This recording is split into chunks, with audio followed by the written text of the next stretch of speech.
but the poorest and most vulnerable are hardest hit.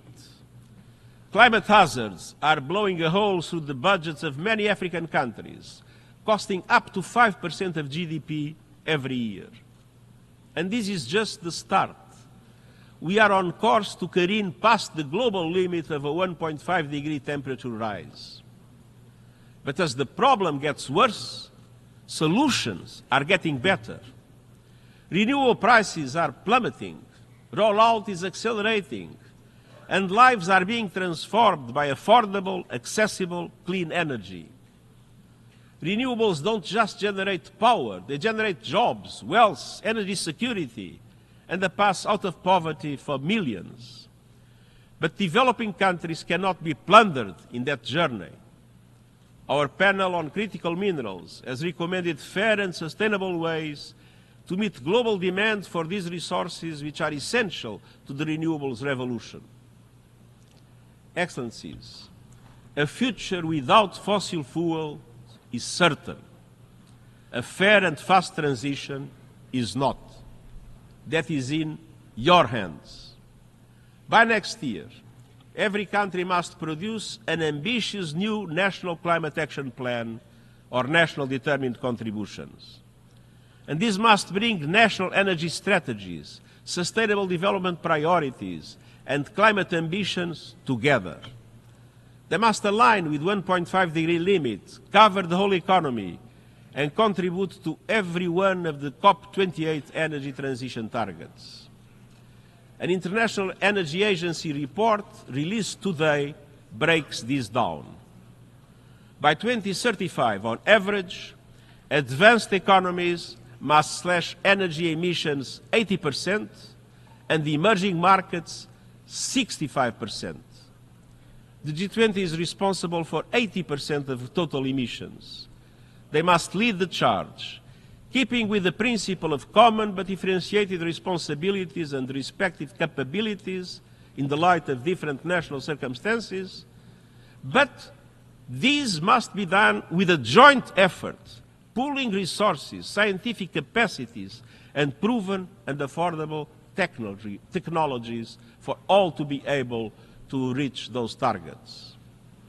I'm honored to be working closely with President Lula of Brazil, who is both G20 chair and COP30 host, to secure maximum ambition, acceleration, and cooperation. We just met for that purpose. Finance is essential. COP29 is around the corner. It must deliver a significant new finance goal. And we also need a loss and damage fund that meets the scale of the challenge and developed countries meeting their adaptation finance promises. And we must finally flip the script on a crazy situation. We continue to reward polluters to wreck our planet. The fossil fuel industry continues to pocket massive profits and subsidies, while everyday people bear the costs of climate catastrophe, from rising insurance premiums to lost livelihoods. I call on G20 countries to shift money from fossil fuel subsidies and investments to a just energy transition, to put an effective price on carbon, and to implement new and innovative sources of financing, including solidarity levies on fossil fuel extraction through legally binding, transparent mechanisms. All by next year, and this taking into account that those who shoulder the blame must foot the bill. Polluters must pay.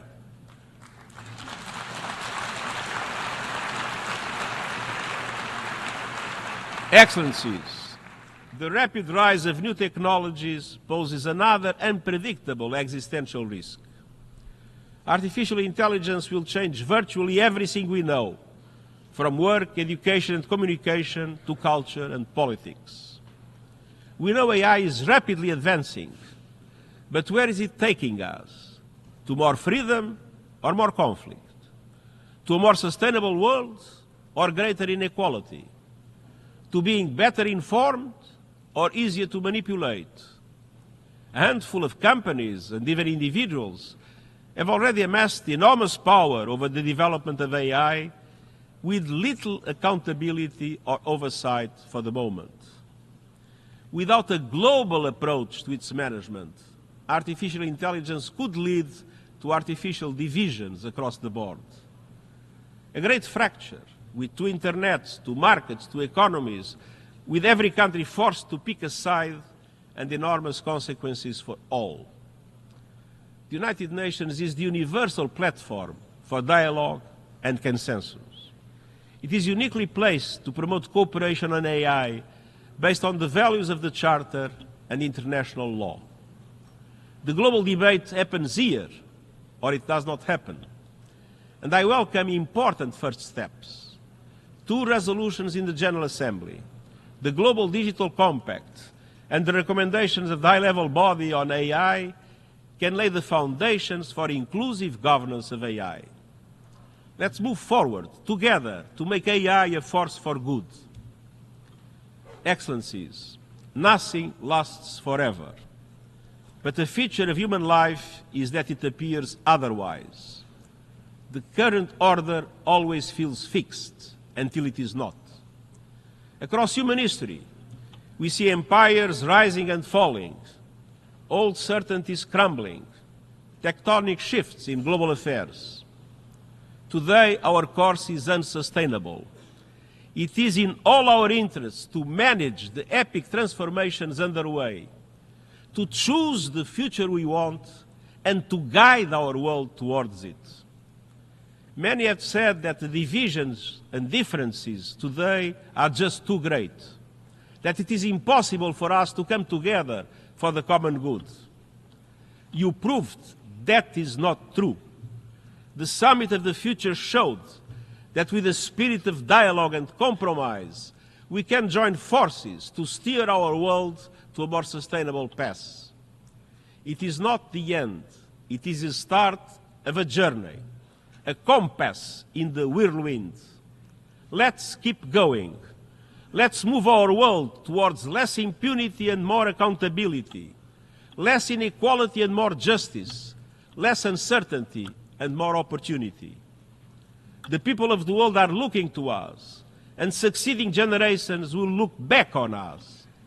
Let them find us on the side of the United Nations Charter, on the side of our shared values and principles, and on the right side of history. And I thank you.